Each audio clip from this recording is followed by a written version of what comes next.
You got to lead by example. As parents, you got to lead by example. If you want your kids to do whatever it is they want to accomplish in life, you have to show them. You can't.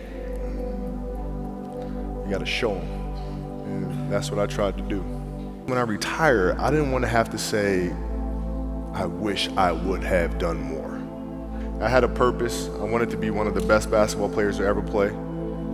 And anything else that was outside of that lane, I didn't have time for. I would watch Magic play, I'd watch Michael play, and I would see them do these unbelievable things, and I'd say, you know, can I get to that level?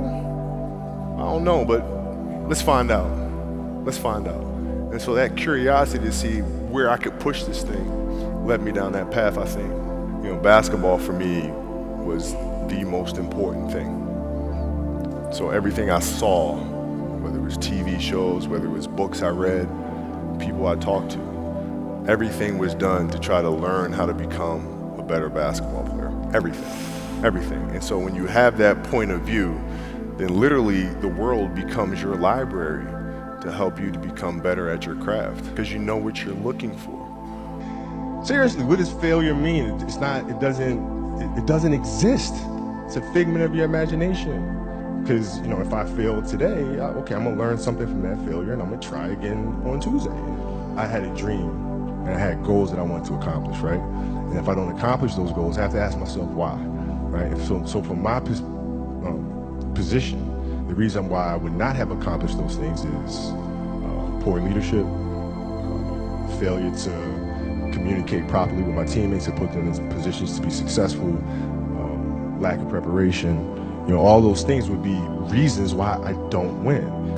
If we have a project and you're saying, okay, I can do that, that's not the project we want. The projects that say, I don't know if I can animate that. I don't know how to write that story. I don't know how to do that. Those are the things we want, because through that curiosity, you'll reach a level that you didn't think was possible. You want first place, come play with me. You want second place, go somewhere else. If you want to accomplish something, I'm not just going to sit here and say, yes, you can do whatever you want. Yes, you can, but you have to also put in the work to get there, right? Rest at the end, not in the middle. And that's something I always live by. I'm not going to rest. I'm going to keep on pushing now. There are a lot of answers that I don't have, even questions that I don't have. But I'm just going to keep going. I'm just going to keep going, and I'll figure these things out as we go, right? And you just continue to build that way. So I try to live by that all the time. It was exciting. I mean, it sucks to lose. Right. But at the same time, there are answers there if you just look at them. And nothing is ever perfect. But the challenge is try to get them as perfect as they can be. Mm-hmm. And what can you do? It's in your control. So control what you can. I think the definition of greatness is to inspire the people next to you. I think that's what greatness is or should be. It's not something that lives and dies with one person. Mm. It's how can you inspire a person to then in turn inspire another person that then inspires another person. And that's how you create something that I think lasts forever. And I think that's our challenge as people, is to figure out how our story can impact others and motivate them in a way to create their own greatness. We're up here because of 4 a.m. We're up here because of 2-a-days or 5-a-days. We're up here because we had a dream and let nothing stand in our way. If anything tried to bring us down, we used it to make us stronger. We were never satisfied, never finished. We'll never be retired. My high school English teacher, Mr. Fisk, I actually paid attention one time in class. And he said, he had this beautiful quote, and it read, rest at the end, not in the middle. And I took that to heart. I believe there's time for resting at the end, but for me, that time is not now. So at 13 years old, I had a I had a kill list. And so, you know, they used to do these rankings. It was Street and Smith basketball rankings. And I was nowhere to be found because I was like 6'4", scrawny, like 160 pounds soaking wet.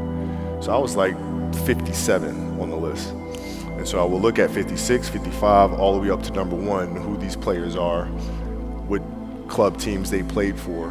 So when we go on an AAU travel circuit, I got to hunt them down.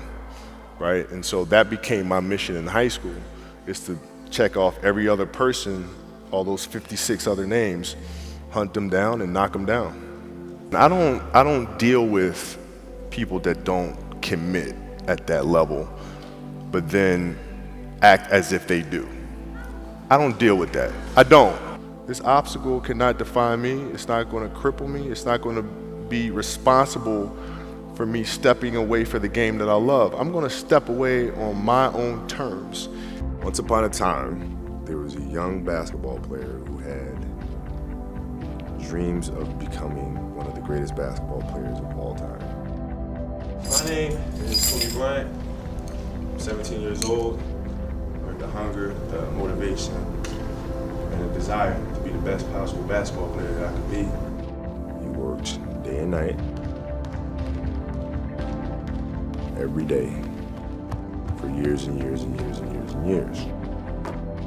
And as time went on, 20 years had passed, and he felt that he had accomplished all that he set out to accomplish. But what he come to realize is that the goal that he set out initially of becoming the greatest of all time was a very fickle one. And what he realized that the most important thing in life is how your career moves and touches those around you, and how it carries forward to the next generation.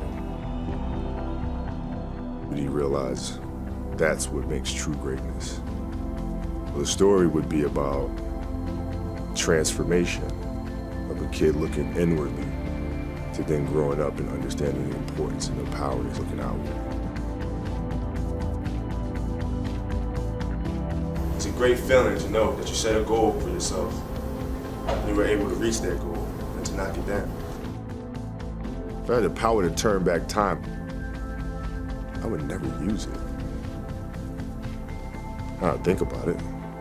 Because then every moment that you go through means absolutely nothing, but you can always go back and do it again. So it loses its flavor, it loses its beauty.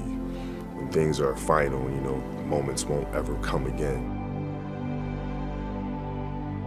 To be able to have the power to go back and re-experience those things it's silly to me.